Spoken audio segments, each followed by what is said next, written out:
See a huge vote last night, the House passing a funding bill late last night, President Donald Trump signing it into law shortly after. And this shutdown, which has lasted for 43 days, like Cheryl was saying, it's impacted everyone from people who are federal workers to those who are relying on federal benefits to those at the airport. 11 Alive's Marissa Sarback joining us in the newsroom. Marissa, to break down, a lot of people wondering what happens next here. We know it's not just a vote and then boom, everything's back to normal. So what do we know about this? Right. Such a great point, Faith. Cheryl, federal employees will begin receiving paychecks again over the next few days after working without pay for 43 days. Millions of Americans who rely on SNAP will also have access to their November benefits in the next coming days.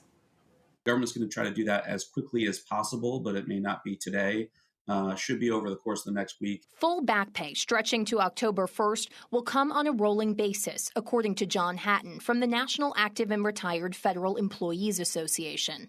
And it differs by agency when people will get that back pay restored. Looking like Sunday for Department of Defense, people at Robins Air Force Base, or Health and Human Services as well. CDC employees are under that department. At the nation's airports, Department of Transportation Secretary Sean Duffy previously stated it would take time for major airlines to get back on track after the FAA and DOT ordered them to temporarily cut flights to handle the air traffic controller shortage, as many of those federal employees called out of work while they weren't getting paid. Hartsfield-Jackson is one of 40 major airports where we saw hundreds of flights canceled or delayed. Nonprofits that spoke with 11 Alive over the course of the shutdown say some federal workers were among many reaching out for help putting food on the table in the last few weeks. At the Midtown Assistance Center, they have seen 3 times the demand on their food pantry than usual, some of that coming from the 1.4 million Georgians who rely on SNAP benefits, which were delayed and only partially distributed during the shutdown. Things are tough now,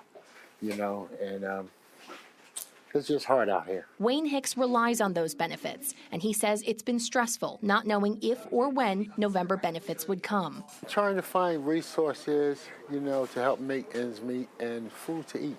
Those November SNAP benefits are set to be released on Monday, according to the USDA. It's what so many Georgians have been waiting for 43 days. I'm relieved because now it means I can have a nice Thanksgiving dinner with my family.